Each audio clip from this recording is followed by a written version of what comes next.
So basically এখানে আমরা start করছি he who rides a tiger. He who rides a tiger basically Bhabani ভট্টাচার্যের একটা খুব এমিনেন্ট নোভেল হিসেবে এটাকে চেনা হয়।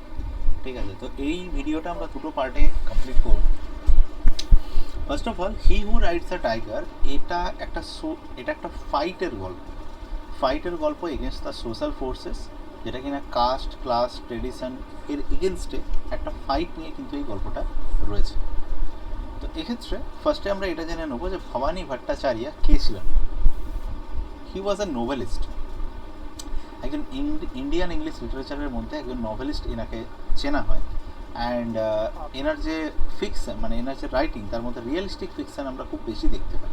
ঠিক আছে, অবভিয়াসলি এখানে দেখা যায় যে এটা ভবানী ভট্টাচার্যের থার্ড নোভেল। ঠিক আছে, এই থার্ড নোভেলটা ছিল হি হু রাইডস আ টাইগার, যেটা বেসিক্যালি মানুষের মিজারি অ্যান্ড কাস্ট টাইরেন্ট নিয়ে লেখা হয়েছে।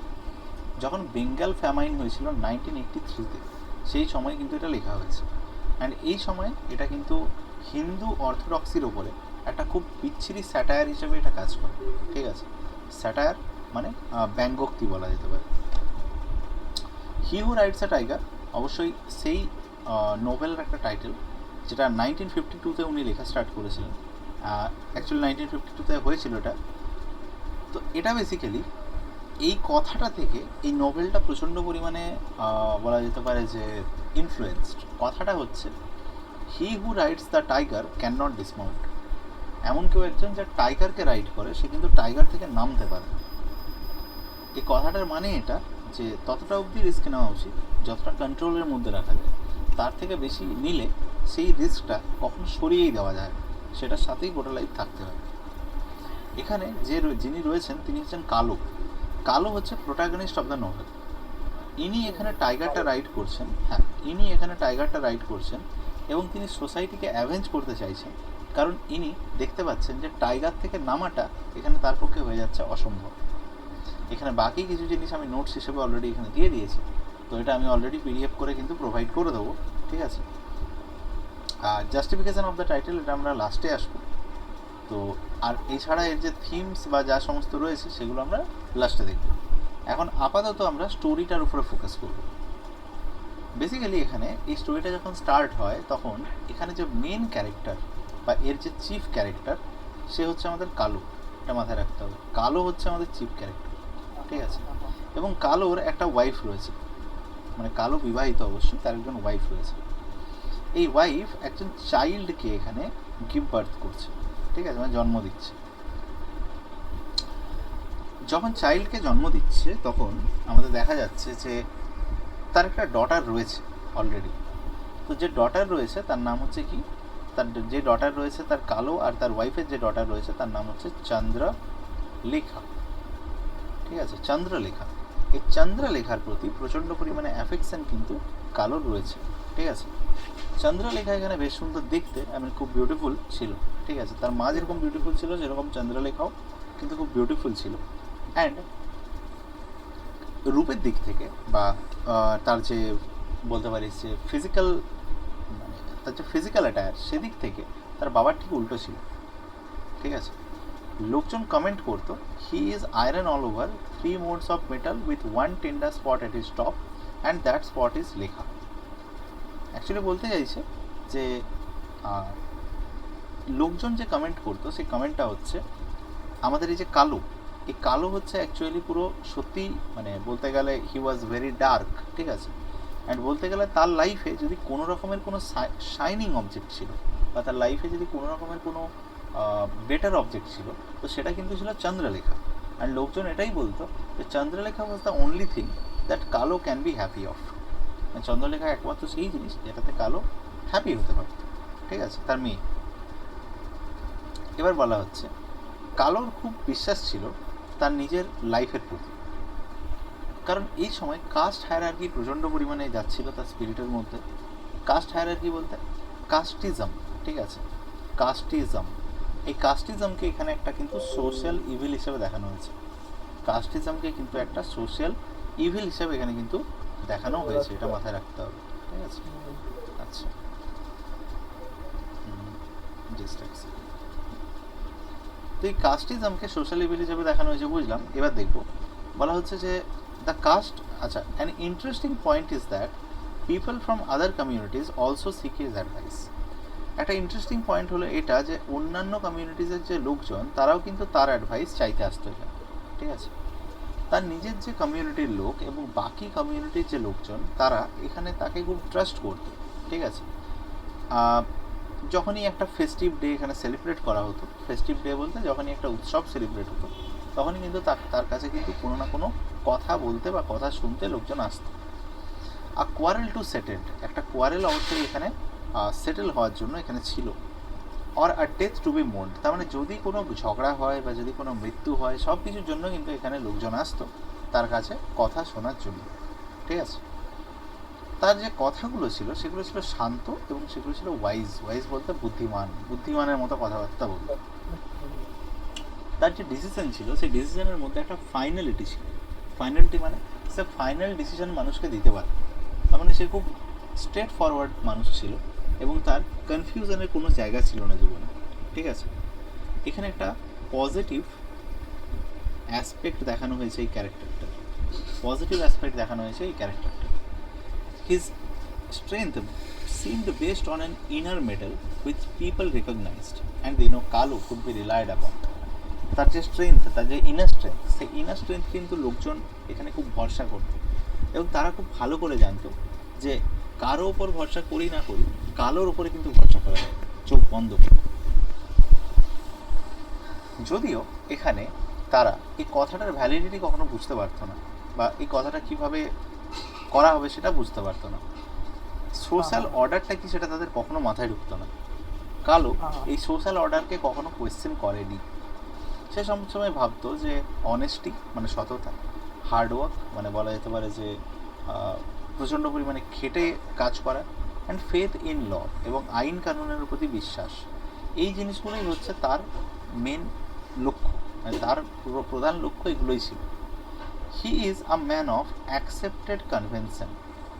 আমাদের সোসাইটির বেশিরভাগ মানুষই তাই, আমরা সবাই জিনিসপত্র অ্যাকসেপ্ট করে নিতে খুব ভালোবাসি। আমরা কখনো কোনো কিছু মানে অ্যাকসেপ্ট করে নিতে খুব ভালোবাসি রাদার দ্যান কোয়েশ্চেনিং। আমরা কোয়েশ্চেন করতে ভালোবাসি না, আমরা অ্যাকসেপ্ট করে নিতে ভালোবাসি, ঠিক আছে। And his roots run deep into the age old habits of mind and belief. এবং সে একটু পুরনো ধাঁচের লোক বা সে একটু পুরনো যুগের লোক বলে বলা যায়, ঠিক আছে। সে অতটা কিন্তু নতুন ধাঁচের লোক নয়, সে কিন্তু পুরনো ধাঁচের লোক বলে এখানে আমরা তাকে দেখতে পাচ্ছি। এবার বলা হচ্ছে কালো joins his daughter in a mission school. কালো নিজের মেয়ের সাথে একটা মিশন স্কুলে জয়েন করছে। In spite of his financial constraints, যদিও তার কিন্তু আর্থিক প্রবলেম রয়েছে, সে প্রচুর পরিমাণে খাটে এবং খেটে সে অনেকটাই ইনকাম করে যাতে যাতে কী করা যায়, যাতে কিন্তু এখানে লেখার স্কুল ফিস দেওয়া সম্ভব হয়। লেখা শুধুমাত্র বিউটিফুলই নয়, লেখা মানে এখানে অবশ্যই চন্দ্রলেখার কথা বলা হচ্ছে, তো সে শুধুমাত্র বিউটিফুল নয় কিন্তু আবার ইন্টেলিজেন্টও। কালো এখানে যথেষ্ট পরিমাণে তার যে জয় বা তার যে খুশি সেটা কিন্তু কালোর কিন্তু রয়েছে এখানে। অ্যান্ড লেখা এখানে তার অ্যানুয়াল টেস্টের দিন ডাবল প্রমোশন পায়। কালো এখানে জাস্ট পড়ে এবং সে তার কোয়েশ্চেন আনসার করতে পারে না তার সাবজেক্টে, তার মানে কিছু সাবজেক্ট থেকে প্রশ্ন জিজ্ঞেস করা হয় কিন্তু কালো সেগুলোর একটাও আনসার করতে পারে না। সো সে কী করে, সে বলে যে আমি তোমার বই থেকে নিজেই পড়ে পড়ে একটু একটু করে শিখব, ঠিক আছে। এই জায়গাটা থেকে আমরা দেখতে পাই যে কালোর শেখার ইচ্ছে রয়েছে। তো এই জায়গাটার উপরে কমেন্ট করতে বললে আমরা বলতে পারি যে কালোর মধ্যে যেটা রয়েছে দ্যাট ইজ ইনকুইজিটিভনেস। মানে ইনকুইজিটিভনেস কথাটার মানে হলো ইগার টু লার্ন, শেখার ইচ্ছে রয়েছে তার মধ্যে, ঠিক আছে। And his determination to face any difficulty for her sake, এবং যে কোনো ডিফিকাল্টি সে কিন্তু এখানে মানে অনায়াসেই সেটাকে শেষ করে দিতে পারত। He feel sad when nobody or anybody calls her lovely daughter কামার্স ডটার। অ্যাকচুয়ালি কালো যে প্রফেশনের সাথে ছিল সেই প্রফেশনটা হচ্ছে ব্ল্যাকস্মিথ, কামার ছিল, হ্যাঁ। তো সেই এক্স্যাক্টলি কামার, তো সেই কামারের যে মেয়ে, সেই কামারের মেয়ের সাথে মানে কামারের মেয়ে বলতে যখন লোকজন তাকে কামারের মেয়ে বলতো সেটা কিন্তু কালোর ভালো লাগতো না। দেখ এখানে কামার কথাটা বা ব্ল্যাকস্মিথ কথাটা কেন বলা হয়েছে, কারণ এখানে কিন্তু প্রফেশনাল বা প্রফেশনের এগেনস্টে বায়াস বোঝানো হয়েছে। কী বোঝানো হয়েছে? প্রফেশনের এগেনস্টে বায়াসনেস, প্রফেশনের এগেনস্টে বায়াসনেস। সেখানে যে মানুষ যে কামার যে তাকে আর কি ছোটো চোখে দেখবে বা কামার যে তাকে একটু নিচু চোখে দেখবে, এই ব্যাপারটা কিন্তু তখনকার দিনে ছিল। এখানে বলা হচ্ছে কাম টু লেখা। এখানে লেখার কথা বলতে গেলে কালো ইজ এভরিথিং ফর হার, কালো তার জন্যে সমস্ত কিছু। When her classmate comments at her father's work, she feels hurt and fights with her. যখন তার ক্লাসমেটরা মানে তার মেয়ের ক্লাসমেটরা তাকে নিয়ে কমেন্ট করে, তখন কিন্তু সে কী করে, তাদের সাথে পুরোপুরি ঝামেলা করে দেয় বা ঝগড়া করে দেয় তাদের সাথে। Even in her fancy she can not bear to see him mocked on insulted. তার ড্রিমের মধ্যেও বা তার বলতে পারিস স্বপ্নের মধ্যেও সে নিজের বাবাকে নিয়ে কখনো খারাপ কথা শুনতে চায় না। No one in the Jharna town responds to the incident when Lekha wins Ashoka Memorial Medal in an essay writing competition.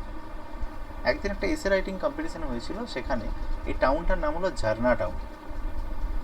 এই টাউনটাতে কেউ এই ব্যাপারটাকে সেলিব্রেটই করলো না যখন চন্দ্রলেখা একদিন এসে রাইটিং কম্পিটিশনে অশোকা মেমোরিয়াল মেডেল পেয়েছিল। It was a very proud moment for Kalu.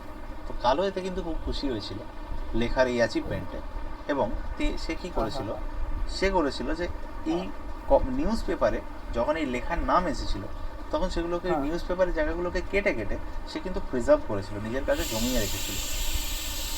Say মেডালকে value দিত তার নিজের জীবনের থেকেও বেশি। কিন্তু টাউন এতটাই চুপ আছে যেন কিছু হয়নি।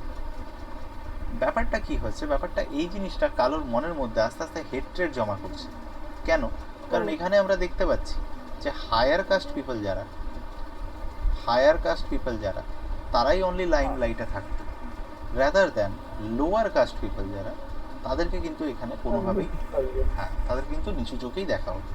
সে অশোকা মেমোরিয়াল মেডেলও যদি যেতে তাতেও কিন্তু তাকে নিচু চোখেই দেখা হতো। ঠিক আছে? নোবেল, এখানে এই নোবেলটা আমাদেরকে বোঝাচ্ছে যে কীভাবে আমাদের যে ওয়েলদি পিপল, সে ওয়েলদি পিপল এখানে প্রচণ্ডভাবে indifferent to the hungry millions. এখানে এটা বোঝাচ্ছে যে এই নোবেল পিপল কীভাবে বাকি মিলিয়ন্স অফ পিপলের থেকে আলাদা, যারা কিনা হাঙ্গারের শিকার, যারা কিনা খিদের শিকার, and greatly responsible for their misery, এবং তাদের দুর্দশার জন্য আমাদের যে বড় লোকেরা তারাই কিন্তু দায়ী। Rich gladly offers a lot of milk to the temples and the Ganges. যারা রিচ হয় তারা প্রচুর পরিমাণে দুধ এখানে মন্দিরের মধ্যে বা গঙ্গার মধ্যে কোনো না কোনো ওকেশনে ঢেলে আসে। কিন্তু তারা যারা ডেস্টিটিউট, যারা ডিপ্রাইভিং, যারা কোনো কিছু পায় না, যারা বঞ্চিত, তাদেরকে কিন্তু খুব নর্মালভাবেই দেখে, তাদেরকে কিন্তু হেল্প করতে যায় না। এখানে দেখাচ্ছে বিশ্বনাথ আর কালো কিছুটা বাথ মিল্ক দিয়ে দেয় স্টার্ভিং চিলড্রেনদেরকে। তো মন্দিরের বাইরে বেশ কিছু, একটা মন্দির ছিল, সেই মন্দিরের বাইরে বেশ কিছু বাচ্চা বসেছিল, সেই বাচ্চাদেরকে খেতে দিয়ে দেয় সেই দুধটা। ঠিক আছে? যেটা বিশ্বনাথ আর কালো এখানে ওই দুধটা মন্দিরে ঢালার কথা ছিল, সেটা ওদেরকে খেতে দিয়ে দেয়। তাতে কি হয়, কিছু লোকের খুব প্রবলেম হয় এবং তারা এখানে এসে বলে যায় যে খুব খারাপ কথা বলে যায় কালোকে। ইনফ্যাক্ট এই লোকগুলো এখানে এক ফোঁটাও কিন্তু তাদের ভালো লাগে না যে যারা বঞ্চিত তারা প্লেগে মারা যাচ্ছে, রোগে মারা যাচ্ছে, সেই ব্যাপারটা কিন্তু তাদের দু কানে উঠছে না। তারা প্রচণ্ড পরিমাণে আনএফেক্টেড, তারা প্রচণ্ড পরিমাণে তাদের আর কি কোনো কিছুই যায় আসে না by the suffering of the hungry masses. তো there is no listening for the hunger for more than 10 months at a stretch. 10 মাস ধরে খিদেতে লোকজন সাফার করছে। অ্যাকচুয়ালি বলতে চাইছি এটা সেই পজিশনটা যেখানে কিনা ফেমাইন হয়েছিল বা দুর্ভিক্ষ হয়েছিল, সেই ফেমাইনের পজিশনটা এখানে কিন্তু বলতে চাইছি। তো though thunderous demonstration by hungry marches led by বাইটেন, Biswanath and other are seen in the streets almost everyday. যদিও প্রত্যেক দিনেই ধর্ণা দেওয়া হচ্ছে, প্রত্যেক দিনেই শো করা হচ্ছে, কিন্তু তাতেও কিন্তু কোনো যায় আসছে না। পুলিশ আসছে, পুলিশ লাঠিচার্জ করছে, এবং যেইকে সেই অবস্থা। যতদিন ধরে এই ডেমনস্ট্রেশন কন্টিনিউ হচ্ছে, কিন্তু যারা বঞ্চিত তাদের দুঃখ কষ্ট শেষ হচ্ছে না। যারা বঞ্চিত তারা কিন্তু এখনও যে কে সেই রয়েছে। এবং এটাই কিন্তু আমাদের দেশের সবথেকে প্যাথেটিক টেল বলা যেতে পারে। এবং এখানে আরেকটা চাইল্ডের কথা বলা হচ্ছে, যার নাম হলো Abhijit. Abhijit stands for OBHIJIT, মাথায় রাখবি, এ নয়। তাহলে অভিজিৎ হচ্ছে একজন লস্ট চাইল্ড মানে একটা হারিয়ে যাওয়া শিশু, যে কিনা যাকে অ্যাডপ্ট করে এখানে লেখা মানে চন্দ্রলেখা অ্যাডপ্ট করে। চন্দ্রলেখা এবং তার বাবা দুজন মিলে এই বাচ্চাটাকে অ্যাডপ্ট করে নেয়। লেখার প্রথম মিটিং যেটা এই হাংরি চাইল্ডটার সাথে আছে, সেটা এই নভেলের মধ্যে এইভাবে দেখানো হয়েছে, যা বয় had found a half eaten mango. এইভাবে বলা হয়েছে যে এই ছেলেটা এখানে একটা আধ খাওয়া আম এখানে খুঁজে পেয়েছে। ঠিক আছে, ছেলেটা এখানে একটা আধখানা আম খুঁজে পেয়েছে। Rotting in its yellow skin, he saw Lekha coming towards him and stiffened. He put the fruit back in the garbage and waited, staring. His mouth ripened but no voice came. He could not even whimper and beg for mercy. এইভাবে জায়গাটা দেখানো হয়েছে। ব্যাপারটা কী হলো, এরকম হলো, যেখানে যে বাচ্চাটার কথা বলা হয়েছে, এই বাচ্চাটা একটা আধ খাওয়া আম খুঁজে পেয়েছিল, যে আধ খাওয়া আমটা পচে যাচ্ছে, এবং সেই রকম একটা আম দেখেছিল একটা গার্বেজ বিনের মধ্যে। যখন সে দেখতে পায় যে সামনে থেকে চন্দ্রলেখা আসছে, অ্যান্ড চন্দ্রলেখাকে দেখে ও একটু ভয় পেয়ে ওই পচা ফলটাকে আবার ওখানেই রেখে দেয় গার্বেজ বিনের মধ্যে, এবং অপেক্ষা করতে থাকে কখন চন্দ্রলেখা ওখান থেকে যাবে এবং কখন সে আবার ওই ফলটা নিয়ে ওখানে খাওয়া স্টার্ট করবে।